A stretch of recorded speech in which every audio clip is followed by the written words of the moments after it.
저는 너무 명백한 사안에 대해 빠르게 진행했으면 좋겠다라고 생각하고요. 제1국군 통수권자, 대한민국 리더가 비어있는 공백에 이 또한 빠르게 대선 국면에 접어들었으면 하는 바입니다. 헌재에서 탄핵 심판을 하고 있는데요. 지금 이 과정은 피고인의 무죄 추정의 원칙 때문도 아니고 무고해서 진행되는 과정이 아니라는 것을 정확히 인지해야 할 겁니다. 대한민국과 국민을 위기와 파탄에 쳐놓고 있는 사악하고 무도한 피고인 윤석열이지만 우리가 바로 처단하지 않는 것은 그래도 한 인간으로 태어난 자에 대한 최대한의 예의라 할 수 있죠. 피고인 윤석열은 후대의 길이 남을 쇼를 보여주긴 할 테지만 그건 역사의 길이 남을 빌런으로 피고인의 역할에 최선을 다하는 마지막 쇼가 될 것이고 우리는 실제로 마주하고 구경할 뿐이지 그것에 빨려 들어가지는 않습니다. 예를 들어 역사책 속 이완용 같은 느낌으로 김건희와 윤석열은 역사 최고의 빌런으로 기록되기 위해 온갖 애를 쓰고 있는 것일 뿐이라는 것 보이시죠? 또 우리는 민주주의를 사는 대한민국 국민으로서의 주체성을 마음에 품고 처음의 결단을 보여줘야 하지 않겠습니까?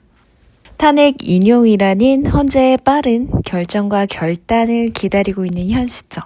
대선 관련해서도 말이 많죠. 2025년 여론조사에 따르면 중도는 민주당, 전체로서는 민주당, 국민의힘 여러 결과가 나오고 있습니다. 20대 대선으로 돌아가 볼까요? 솔직히 말해서 저는 손에 왕자 쓴 놈을 국힘에서 대선 후보로 내세울 줄은 몰랐는데요. 결국 이 사단까지 만든 거죠. 윤석열을 보고 뽑은 게 아니라 윤석열이 현재 주장하는 것처럼 부정선거로 뽑힌 게 아니라면 정권 교체 의미로 뽑힌 건데요. 저는 그 사유로 19대 기간 치솟은 집값이 큰 몫을 한다고 봅니다. 박근혜 연기 때문에 정권 교체로 문재인이 되었는데요. 사실 집값 추이를 봤을 때 야당이 정권을 잡은 시절 상당히 많이 오른 것을 볼 수 있습니다. 왜인지는 모르겠어요. 하지만 패턴이 추이가 뚜렷한 집값 상승을 보여주고 19대 대통령 당시에는 벼락거지라는 단어가 나올 정도로 너무나 올라버린 집값에 20, 30대 남성들의 공분을 산 것이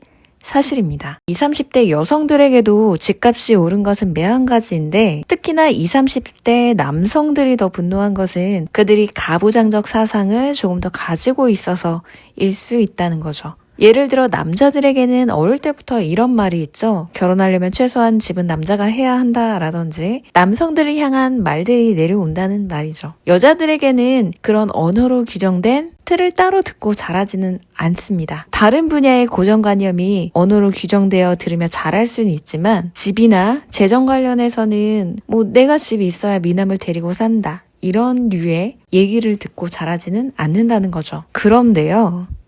실제 20, 30대 여성들은 자신이 중요하지 남자 집을 바라보며 살지는 않습니다.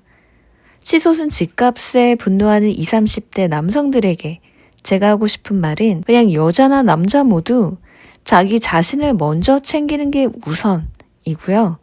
그러다 자신을 챙길 줄 아는 남자와 여자가 만났을 때 한 가정을 이루게 되는 것이라는 걸 알았으면 좋겠어요. 19대 대통령 당시 벼락거지와 영끌의 출현은 당시 여당에 대한 공분으로 이어지는데요. 그래서 20대 대통령 선거에서는 손바닥에 왕자를 쓴 놈을 내세웠음에도 불구하고 0.7% 차이로 당선이 되었나 싶었죠. 저 역시 무주택자로 지내다 한순간 벼락거지로 전락했고 너무나 속상했습니다. 은행에 넣어둔 돈으로 집을 샀다면 당시로서는 두세 배 올랐고요. 지금은 대여섯 배 이상이 되었겠죠. 19대 정권 이전에 샀다면 적어도 초반 2017년, 2019년에만 샀더라도 저 역시 지금 이러고 살고 있지는 않았을 겁니다. 골드미스로 행복한 나날을 지내고 있었을 거예요. 그런데 중요한 건 이때부터 치솟은 집값에 대해 저 같은 벼락거지나 아니면 매매해서 갑작스럽게 자산 상승한 사람들 모두 양쪽에서 치솟은 집값에 대해 부정적인 동일한 의견을 가졌다는 것입니다.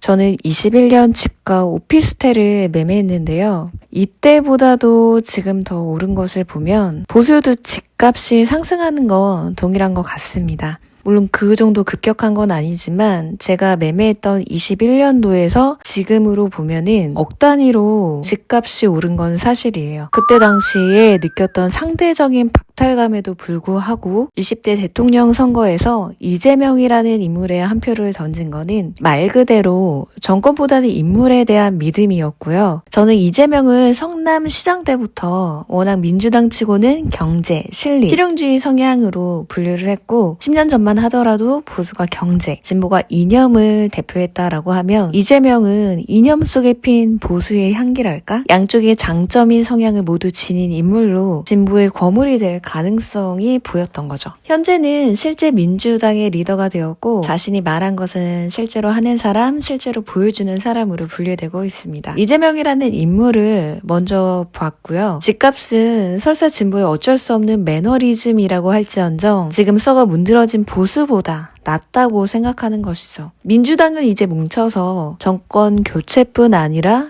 유지하는 것에도 플랜을 짜야 할 겁니다. 김경수 전 지사에 대한 이야기는 들었습니다.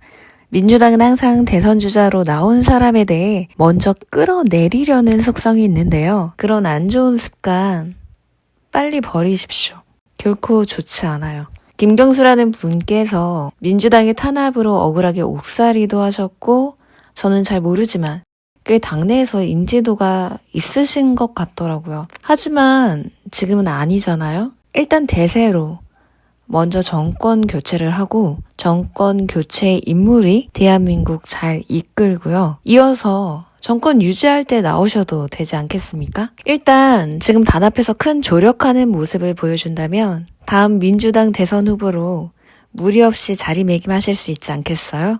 그때는 또 박빙이 될 수가 있는데 그때 선의의 경쟁은 타당가 하시고요. 우선은 정권 교체로 정권 유지까지 플랜을 짜야 하지 않겠어요? 문재인 탓이라는 말 듣기 싫어도 들으세요. 사실이니까. 문재인은 듣기 싫어도 들으라고요. 그리고 다 내 탓이요 라고 말하는 모습을 보여줘야 노무현의 후회 아닐까요? 그리고 이재명은 당신보다 더 잘할 것이라고 힘을 실어 주시라고요.